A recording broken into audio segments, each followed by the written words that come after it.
What's up, y'all? How y'all doing today? This is the special women's edition of Mental Health Monday. I decided to do this, based on a post that I had last week in regards to the sisterhood. Okay, and so we're gonna jump in here and get started. I look forward to your comments. I look forward to you sharing. But we're gonna keep this real low key, and talk like sisters, and see what comes from this. Some of the mental disorders could be a direct result from the mistreatment of sisters within the sisterhood. Oh yeah, it's amazing the type of trauma that can be afflicted upon women. Although a lot of these issues typically arise from childhood, by the time you reach adulthood and see the same patterns, it triggers emotion scars and may be a primary reason some say the sisterhood is broken. The brother who said this is Sir Walter Jones, and this was a couple of years ago. But what I got from that was he first of all he said that the sisters here, meaning those that was on his show, have learned who they are. Now that's a critical point. Although at that time I don't remember women being very receptive, and the majority of his audience are women. But he also said that social media is a safe and dangerous place because we don't have to touch each other, which too is a critical point. Because it's one thing to be able to interact with people and you don't see their facial expressions in their typing. You can't hear the inflections in their voices. You can't look at their body language. So yeah, it's a safe place because you really don't necessarily know what's going on behind the screen, unless, however, you have discernment, and that discernment can be critical when reading some of the comments that some of the sisters leave on your page. However, some of the same thing happens in the church house.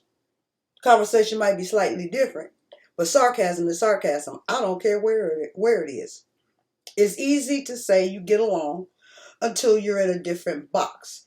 Now, being in a different box, that's real interesting. And I say it's interesting because we put ourselves in boxes. And I don't necessarily want to call it boxes. I want to say that we basically are attracted to those people that are of like minds, or yeah, definitely of like minds for the most part, until you find out that they're not. He also said that the crabs are trying to get one to fail. Now, this one right here it takes me back to grammar school, when a bunch of girls get together and they decide that they're going to take the other girl out because they just don't like her for whatever reason. Maybe her hair is long. Maybe she's got a nice shape. Maybe, the boys are giving her more attention, than they're getting. Yeah, sisters do that, but guess what? These old grown women do the same thing too. Okay.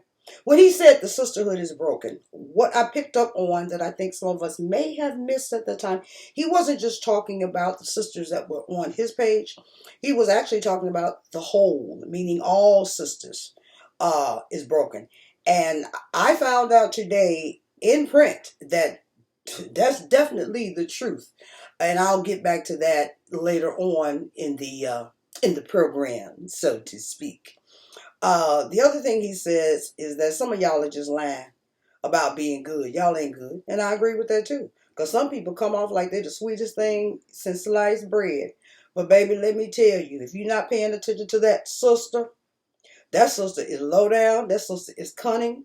I believe that the snake was a sister and talked Eve into eating off the forbidden tree. That's what I think. But then again, like I said, we talking like sisters today. We ain't talking like, professionals, so to speak. Okay, the sisterhood needs to be saved by the sisterhood. That I agree with. Because we can't expect for men to do it, because men are typically the predators.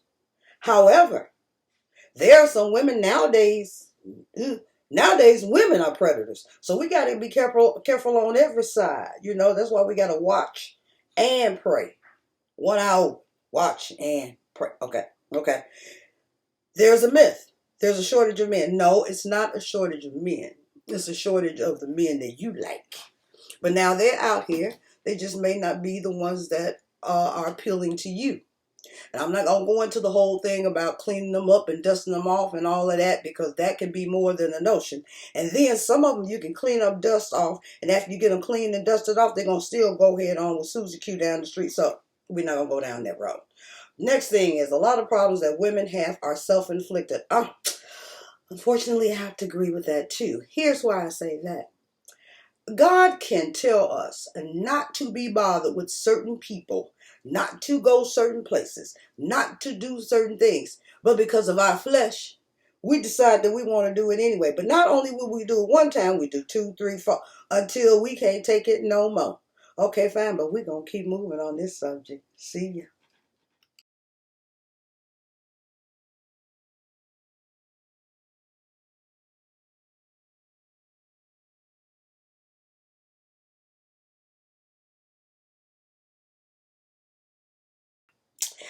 All right, now that we've established the groundwork and partially how this came about, later on I'm going to get into the survey and how it actually connects to what Sir Walter Jones said a couple of years ago.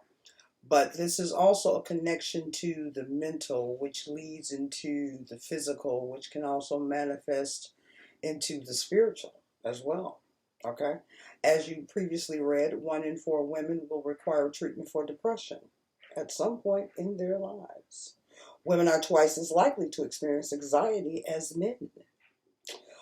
Of people with phobias and OCD, about 60% are female. I wonder why that is.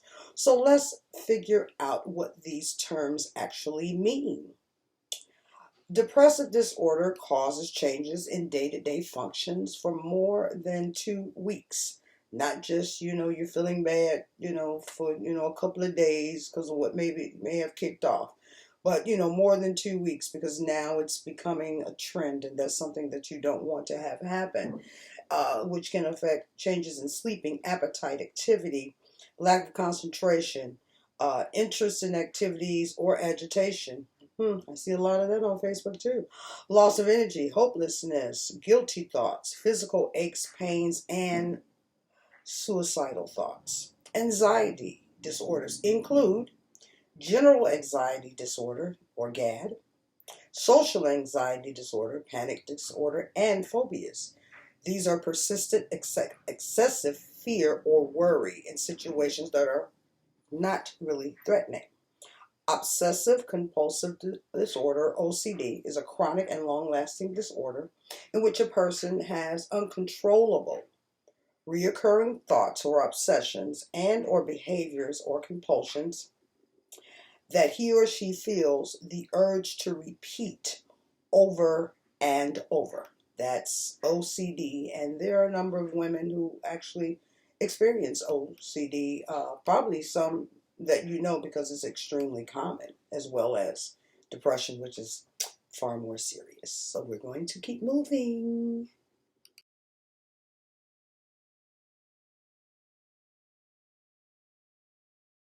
In preparing this presentation and considering the information that was shared by a small group sampling of Black women on Facebook, it was imperative that mental health be included in the findings. Most of us are so busy doing what we do that we fail to consider our mental health and how it directly affects our daily interactions, perceptions, and relationships. Having experienced instances where other women were catty, mean, distant, aloof, I was curious as to why this occurs.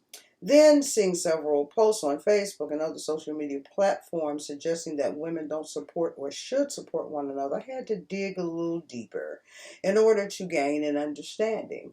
Therefore, in creating this presentation, I will touch on the highlights of the questions asked on Facebook and offer some suggestions as to how we as sisters can possibly change this narrative, because it needs to be changed.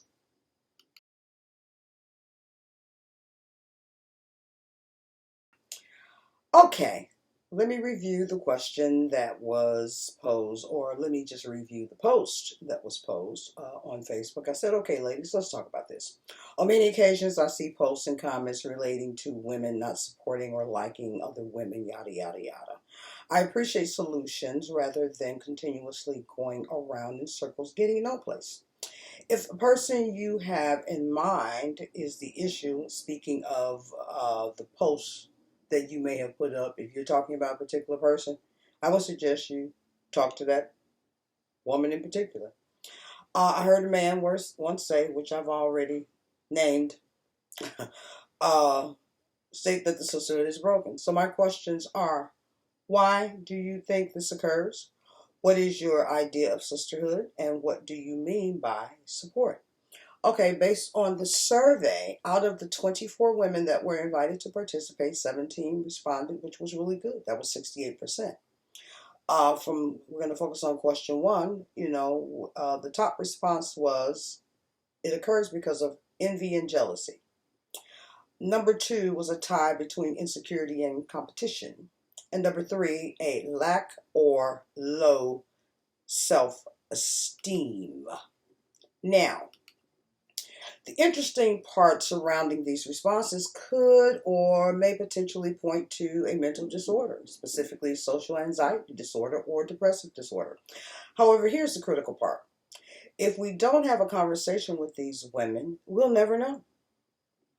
As we all know, there are things that occur in life that we don't publicize. One poster wrote, as women, we see someone else's beauty, career, financial, marriage, whatever, success, you name it. It makes us question our own situation, and it shows in our attitudes towards each other. Regarding social media, she went on to say, folks mostly only post all the positives in their lives, rarely the challenges, example, posting all the vacations, etc., but not admitting you still live at home with parents or are skipping paying bills to live your best broken life. Now, I found this response to be very intriguing and truthful. I once heard a pastor say, you don't know if I beat my wife every day. I could be kicking her behind every night. Yet you're coveting based on what you see when she presents herself in a Sunday morning service. Seriously? Well, unfortunately, this is also true. In an article titled The Art of Being a Lady, the author wrote the following statement that I found to also be truthful. She stated, from early childhood, we are conditioned to learn the art of pretentiousness when interacting with our female counterparts. Had not considered that. Now, in the black community, that wasn't necessarily the word we used. However, I'm sure all of you have heard the term, fake it till you make it. That statement alone has caused many women and men to envy and covet things that are not real. Let me repeat that one more time. That statement alone has caused many women and men to covet things that are not real. So why are we acting this way if it's not real? But the problem is, we don't know it's not real because we've not had a conversation with the person.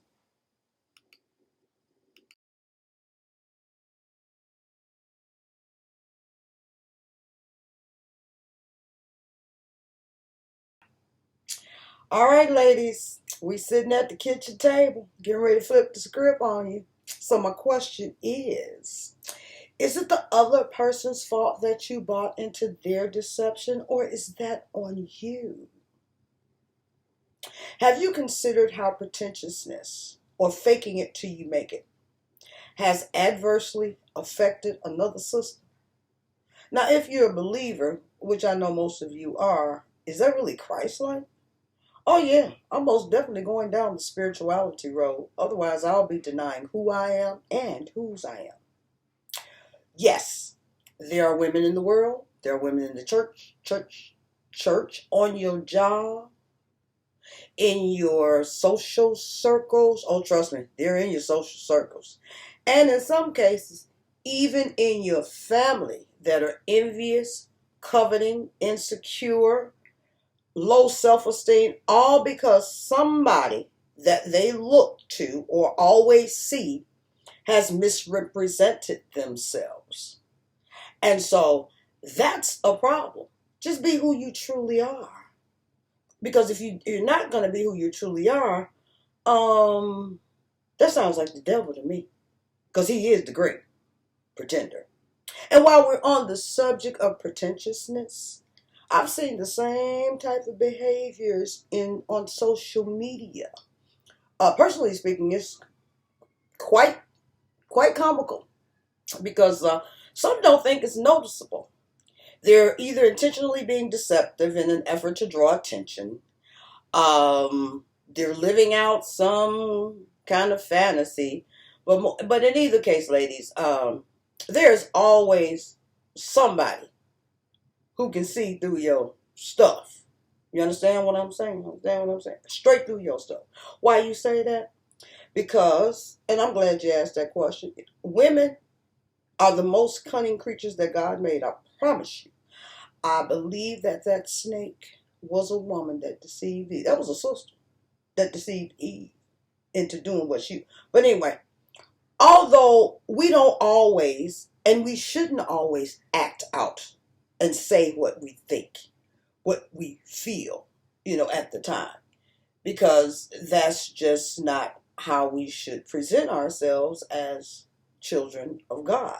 Yes, we are still human and we have some of those thoughts, but trust and believe somebody recognizes that stuff. There are those who, they're always sweet and kind and, they're innocent and they're soft spoken. And then you have the flip side of that, the bold, the brash, the intellectual, the all wise and knowing. And let me stop right here and say this. I'm not talking about anybody in particular. I'm just talking about what I'm talking about. So all I'm saying to you, be who you are. Be who you are. Because if you who you are, you'll be able to gain more friendships or relationships just by being who you are instead of trying to be something else. Because that something else is a dangerous road, a very dangerous road. Um, what we don't always understand is that Satan, being the great pretender, he secures embodiment in humans. So be sure to check your intentions before your engagement, whether that's in writing or whether that's in person. All right, we're going to move right along. All righty then, we're moving on to the question number 2. What is your idea of sisterhood? The top response, the number one response was being the giver and recipient of correction in love without confrontation. The number 2 response was being responsive when needed, being present. Number 3 was a 4-way tie with no judgment, lifting and edifying one another, respecting self and others, and caring. So let me try to unpack this just a little bit. I might not hit every point, but I'll do my best to try to get to everything. First of all, I was like really surprised about the number one response being correction. I say that based on some pushback that I've witnessed and I've experienced some both one-on-one experiences and on social media. However, here's what I believe is the reason for the pushback. One, who are you to tell me I'm in error? That's one. Well, not the reason for the pushback, but that's kind of the attitude that comes off. Who are you to tell me that I'm in error? Number 2, the person didn't come to me in love. Now, here's where I struggle with this add-on in love part. So I'm going to ask this question. What does that mean, actually? While you think about that question, here's what I believe to be the real issue. If you receive or give pushback, number 1, you don't have a relationship with the person that was giving the correction. Number 2, you don't like or respect the person. And number three, you aren't mature enough to understand that correction in and of itself is actually a demonstration of love. God corrects those he loves. Therefore, if we are to reflect him as believers, it is actually a requirement that we demonstrate that same character trait. This is also a good time for me to bring up and remind you of what the sisterhood actually is. The sisterhood is the whole, not just your people. One of the primary reasons the world is in the condition it is in is because no one wants to seemingly be the good or bad guy. We want to pretend, again, that all is right with the world until we experience something that doesn't agree with our way of thinking, believing, or functioning. Now, what's most interesting is we'll happily go to a job, fulfill the requirements of that job, get overlooked for raises, promotions, etc., and remain under a system of oppression for 30 years. However, the very minute a sister gives you some correction, there's pushback. Can you explain to me what that's about? Is this always about the money, the Benjamins? So we are comfortable with them doing it because of the benefits. Are we saying we don't see the benefits in a sister that's giving correction because it's not monetary, or you don't perceive her as being worthy or successful? Here's a lesson I was taught from a pastor during my formative years, and that is the truth can come from the garbage can. Therefore, it doesn't matter what the sister looks like or whether she's in your circle. Wisdom says be gracious, listen, chew on it, because it may be the best change or the best advice that you've ever received for your future. As it relates to being present when needed, that can be somewhat tricky because we all have stuff going on. Women are busy, busy, busy, busy. And not just busy bodies, but women have families, women have full-time jobs, careers. Some women are in school. And if they're married, oh my God, they've got another job that wear pants in the house. That's a whole nother job. But I'm reminded of a situation that destroyed a friendship of mine. The sister at the time wasn't able to reach me. I was out, and that was before the time of mobile phones. Everybody didn't have a mobile phone at that time. That was during the time of people who could afford it. They were walking around with a brick. But there was an answering machine. So she left a message on the answering machine, but I didn't get into sometime well after midnight. So I went straight to bed that next morning. I checked the answering machine because I saw who had called, and it didn't sound like an emergency. So I'm like, okay. I called that next morning, 9 a.m., some decent hour. Didn't get a response. So I called again, a couple hours later. Still didn't get a response. About 2 days later, I get a message from her sister saying that she was angry with me because I didn't get back to her. And I'm like, wait a minute. I wasn't home. Did you want me to call you 1, 2 o'clock in the morning? So for me, it didn't make sense at all. And I said all of that to say is that although we want to be there for our sisters, and we are typically there for our sisters, it's not always possible. So that takes a level of maturity on both sides. You understand what I got going on, and I understand what you got going on. And if it's a dire emergency, then I'm sure you can figure out a way to get in touch with me. Now, at that time, there wasn't a way.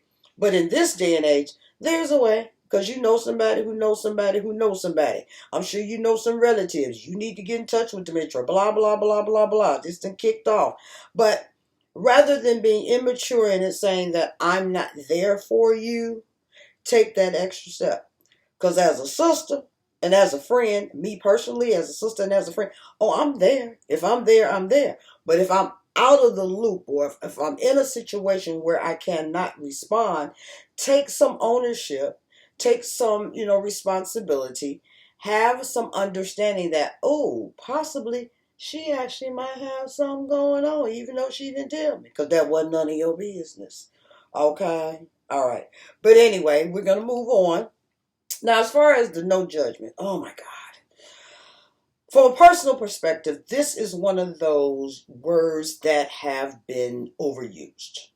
You know, don't judge me because of this and don't judge me because of that. But here's the fact.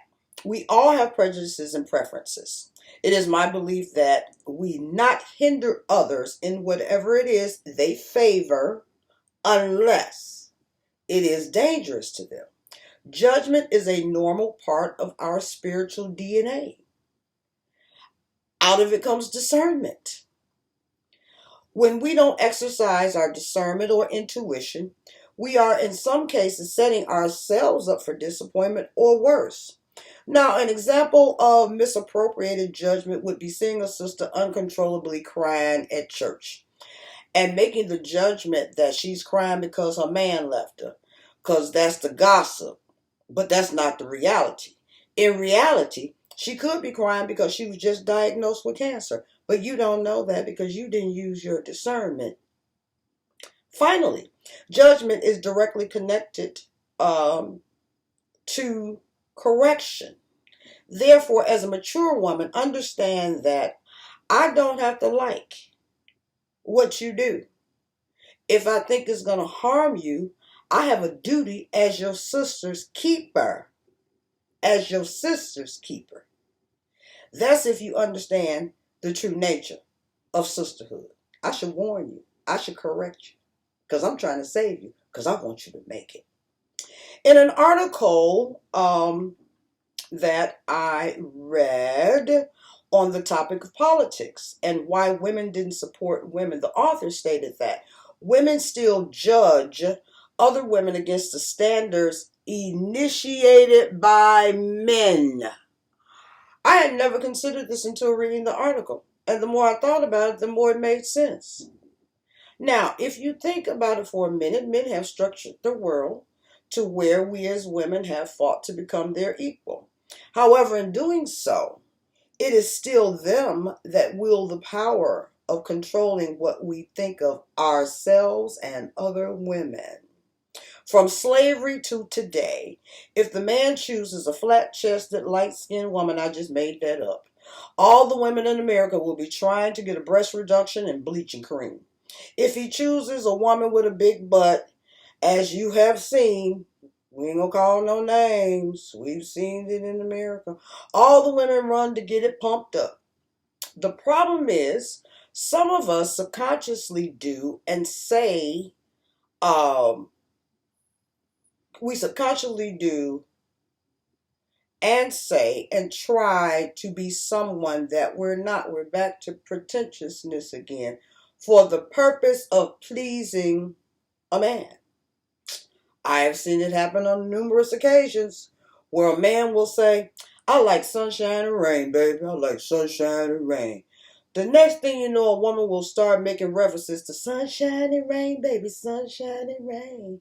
Again, ladies, that's being pretentious, which means attempting to impress by affecting greater importance, talent, culture, etc. than is actually possessed. We're back to pretending again. Now here's the thing. There are some smart men out there that know the game. However, they will not address it, but they'll sit back and shake their heads. Whereas there are some other men that will take advantage of your vulnerability. Be careful with that pretentiousness stuff. It could get you in a whole lot of trouble, like I said before.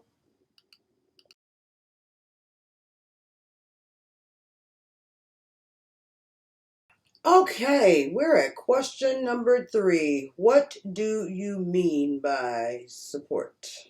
Survey says, okay, The number one answer here is be a good listener. Be a sounding board for your sister. Number two was absolutely crazy because it was a five-way tie between be a true confidant, no gossiping. Um, it looks different for everyone. Give sound and good advice. Make suggestions surrounding travel, eateries, career programs, etc. This one was quite interesting, as you know. Well, not interesting, but I understand. The whole gossiping piece. Be a good listener. It has been stated that we have two ears. They don't state it. It's a fact. We got two ears and one mouth for a reason. When it comes to women, we just love to talk, talk, talk, talk, talk. However, in building a relationship with the sisterhood, within the sisterhood, it is sometimes necessary to just be quiet and hear what the other person is trying to convey. That's how we get understanding. This is also valuable in male-female relationships. If a sister is trying to develop a connection, sometimes they have to get past their own anxieties. Some of us can be perceived as unapproachable, harsh, brutal, unwelcoming, etc. Although that's not to say that's who the person is. Not that long ago, a young woman put up a post about listening instead of always giving advice or a relatable story in the middle of a conversation. I asked her to be more specific and to tell me how it made her feel.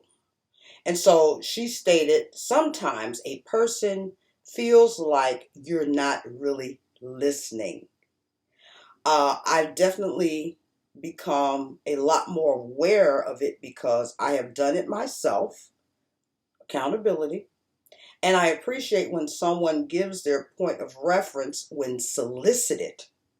If I need advice about something I'm going through and want an opinion of someone who has more experience than I will absolutely, in most cases, ask.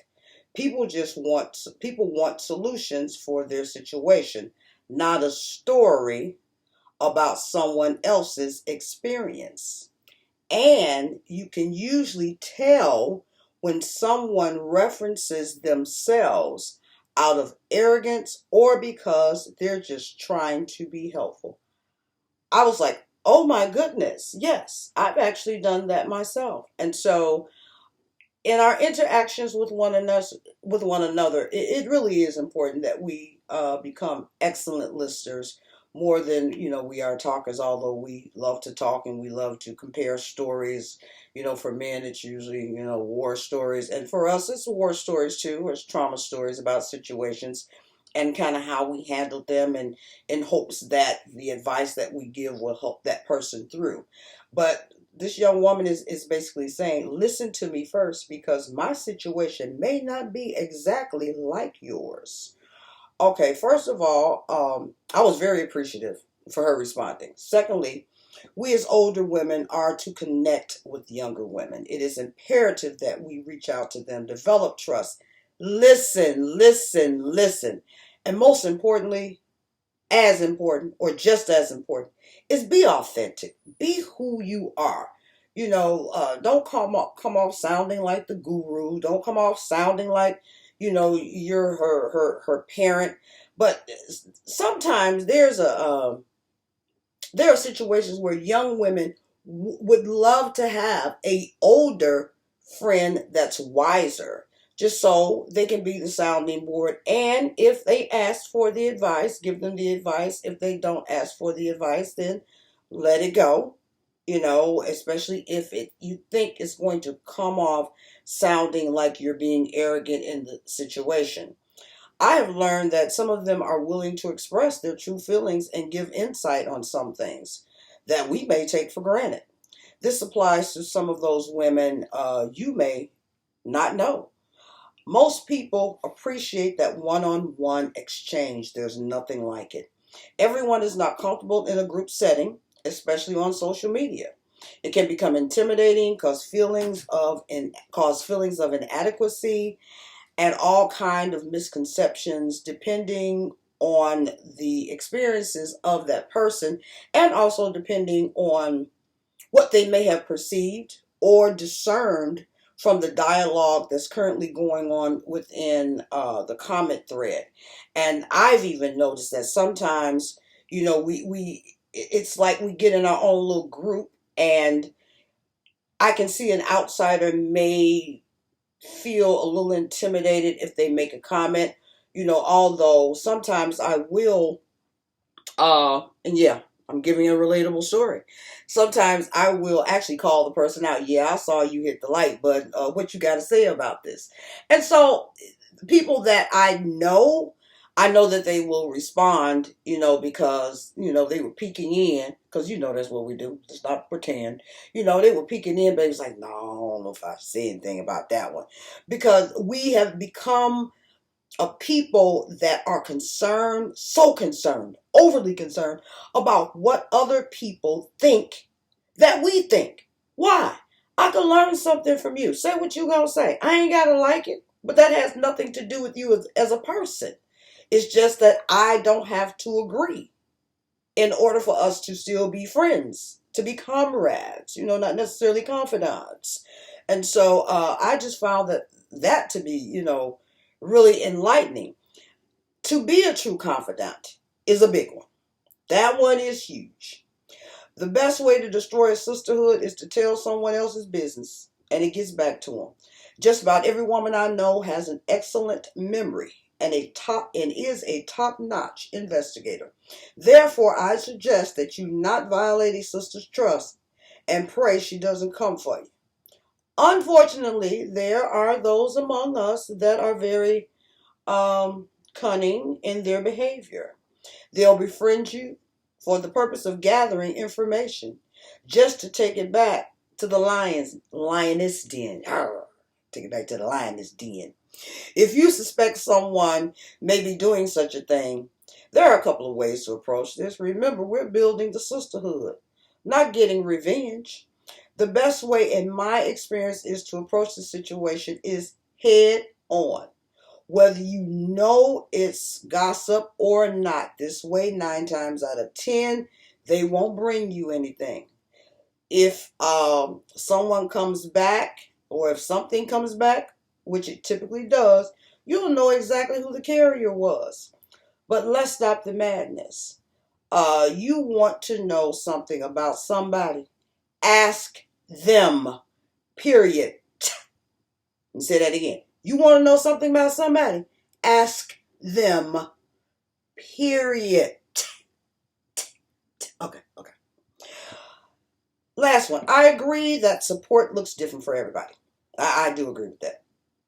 I would, however, add that, which was brought up in discussion, that support is basically a willingness to fulfill a need, as everyone's needs are different based on the circumstances. As previously mentioned, being present or available if possible. The whole point in there being a sisterhood is having the ability to rely on other resources or on your resources. Yes, we don't all need to be a part of the same tribe, or we don't need to all be a part of the same group, but we should all be a part of the whole nation of sisterhood. If I can call one sister and she's unable to assist me, she should be willing to call another and ask about the situation and if she has any resources that could help me. Unfortunately, we've allowed competition, perceived success, and dislike to hinder our potential growth. I just happen to believe it doesn't have to continue in this manner. I believe we can encourage and make meaningful suggestions to one another without the thought of the big eyes and little U's syndrome. Therefore, I've come to the sisterhood. I've come up with some sisterhood rules and hope we'll be able to incorporate these reminders, not rules, but reminders, within our interactions with one another. All right, we're going to keep this pushing. All right, we at the kitchen table.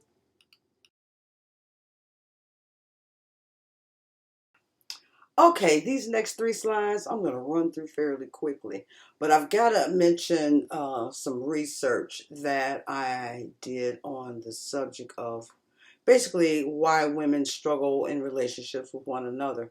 But what I found about the like button, is that and this was from an article where they were talking about removing the like button from Instagram. But what stood out in this article, as I'm talking, you can read kind of some of the stuff that I'm not going to mention. But what they found out was that 67% out of 291 women was in favor of removing the like button. The remaining women were unsure, which was 23%, or against the removal, which was 10%. When asked to describe the potential benefits of the removal of likes, 58% of women thought that it would lead to a reduced self-focus and negative views. Quite interesting, I'd say. Another honorable mention out of Psychology Today, one of my favorite references. Why are women nasty to each other or to other women? The first reason is because they can get away with it. The other reason is because they don't have the interpersonal and intrapersonal communication skills to recognize or alter their behavior. It is easier to suppress introspection about our motives, unlived parts, malevolence, or primitive emotions that can erupt. We got to check ourselves, ladies. If a sister come to you and say, girl, you didn't have to be that mean, or you didn't have to be that nasty about it, or why did you have to put it like that? Well, depending on what the situation was, will depend on whether that advice or comment is warranted. Even if it is not, always consider how you may have communicated something to another sister, to another brother, to anybody. Yes, I know I'm personally a really blunt, straightforward person. And there have been occasions where somebody said, dang, Demetri, did you have to say it like that? Well, no, I probably didn't have to say it like that. But yeah, I said it like that because that was what I wanted to do at the time. Now, does that mean that was the right thing for me to do? No, not necessarily. Does it mean that it caused me to think about it? Yes, it did. And so we always need to think about our actions because we never know how it may affect the person that we are communicating with, or the person that may be viewing that communication between you and another.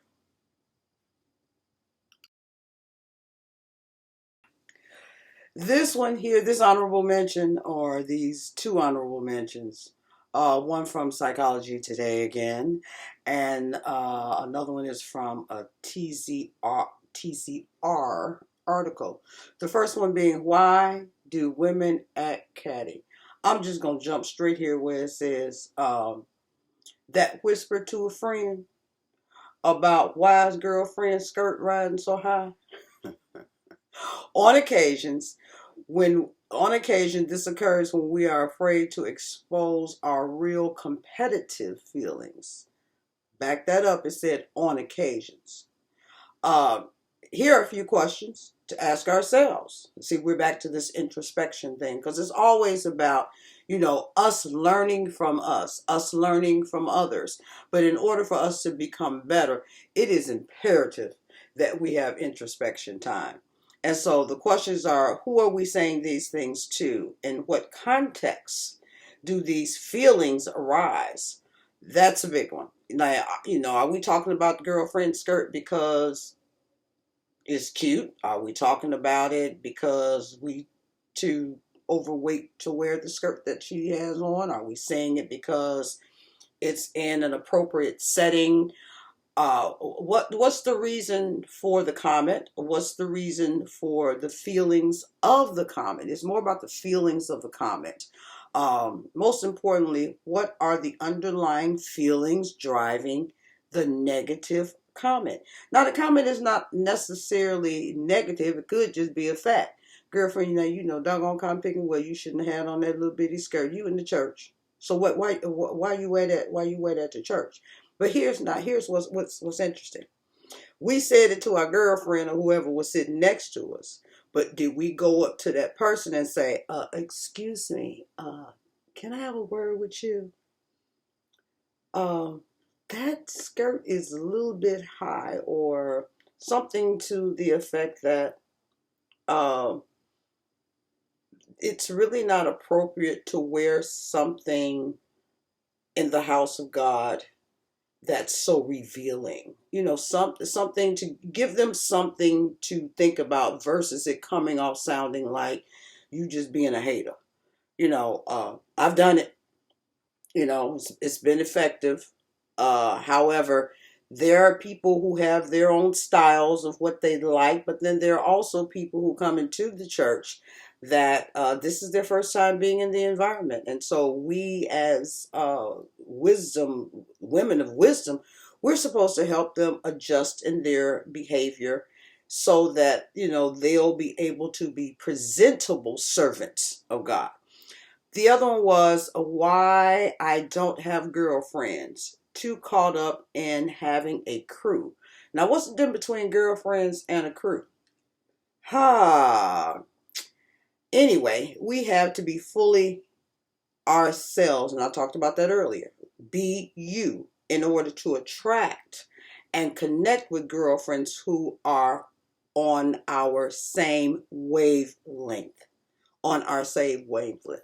Now, some of us may be sitting back going, well, see, that's why we got so many cliques everywhere.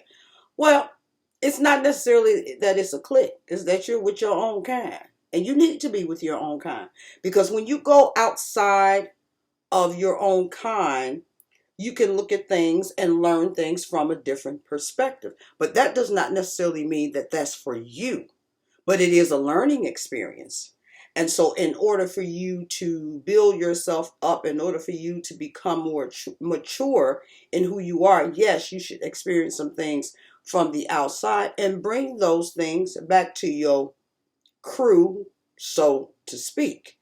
But I just think that, having your clan, having your crew, having your tribe, having your pride, whatever you want to call it, it's beneficial if that tribe is operating the way it should be operating, meaning that we are correcting one another and not letting us get away with all kind of behaviors just because I like you. No, let's not do that, ladies. We won't grow that way.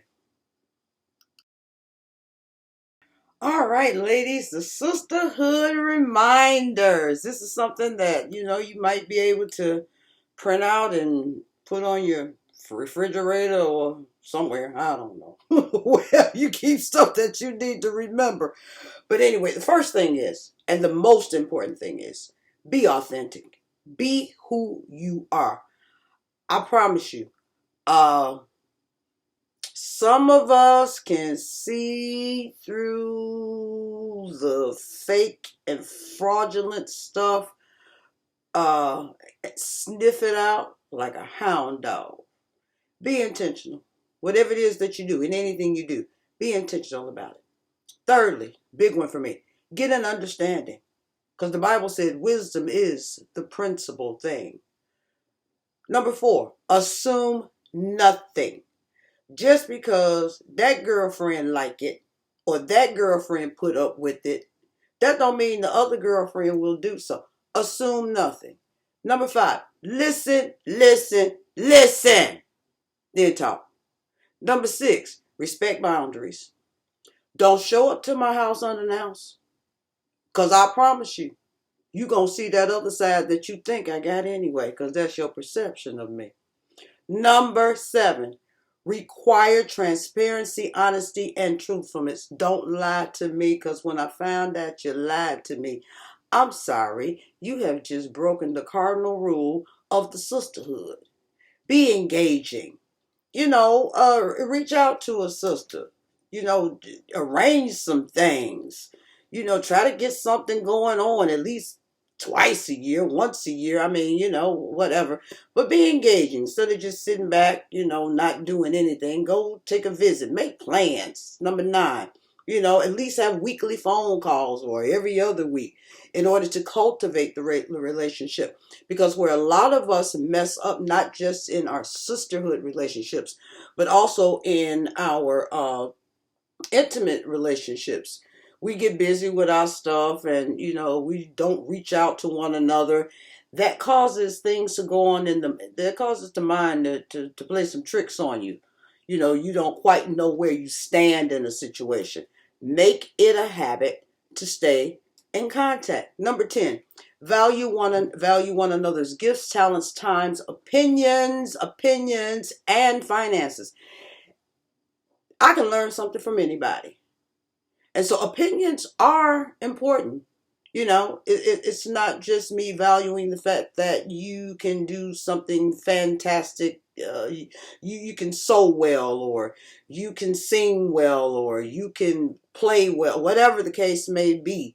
There are times when there may be an opinion that's given that may cause you to find something else that you need to be introspective on. Demonstrate concern, care, and compassion. Don't let us just sit back and sulk by ourselves. Reach out. Girl, you all right? I ain't heard from you. Oh, okay, long as you cool. Okay, I'll holler at you later. Be willing and open regarding your limitations. My limitations, like I just said back at some point, respecting boundaries, don't come by my house and you ain't called me first. That's a limitation. Don't assume that I don't have anything to do with my time. Don't do that either. So you need to always check in. Make sure you understand what's going on. Number 13, hold one another accountable. Don't let girlfriend be out there all raggedy, toe up from the floor up. And I'm just not talking about her appearance. I'm also talking, about her, the way she speaks, the way she may approach a situation, the way she may show up to a banquet, so to speak. No, baby girl, no, we can't wear the sequins skirt to this particular banquet. You definitely can't wear it to the gala. No, I'm not gonna let you go out there like that because you're my girlfriend. We don't go out like that. So, hold each other accountable. No, you can't date that man because that man is married. Leave that woman's husband alone. Be accountable. Yeah, I'm gonna talk about the real stuff. Okay. Understand that correction, that was also a part of correction, is a form of love. Just because somebody corrects you, that don't mean they hating on you. They want to see you be better. So we need to get it in our head that correction is a form of love. And my biggest pet peeve is, when it comes to some of those grammar mistakes, it's like, baby girl, did you mean to say this or did you mean to say that? I ain't gonna bust you out. I'm gonna hit you in your inbox or whatever it is, and depending on how close you are to me, I might send you a text message. Now, you need to take that post down because that was definitely not grammatically correct. Okay, y'all know how I roll. But anyway, be a confidant. Stop telling folk business. Please stop telling folk business. If somebody trusted you with some information, you need to hold that information. Be trustworthy. Please be trustworthy. Practice what you preach. Don't tell me that I need to jump up 3 times, click my heels, and clap my hands, and I'll be healed. But you ain't jumped 3 times, clicked your heels, and you ain't healed. Practice what you preach. Don't buy into social standards, baby. Them folk, them folk is the reason we're in the situation we're in now. Another story, different day. And immediately discuss whatever issues or feelings that may cause a disconnect. Because what we will do is Something will hurt our feelings, and your feelings are important. Something will hurt our feelings because we may have misinterpreted what we read. We may have misinterpreted what we heard. We have misinterpreted what we've even seen. And so if you want to know, immediately go, okay, girl, what was that? Because I ain't quite sure. I ain't quite sure what you meant by that comment, or I'm not quite sure what you meant by doing this particular thing. And so, in order for there not to be this tension, this is in all relationships. In order for there not to be this tension, have the courage. I don't think I put that nowhere. But anyway, have the courage to go to your sister and say, "Okay, what's going on? Because I'm confused. And I need some understanding up in here. Up in here, up in here." All righty now. I'll post that one.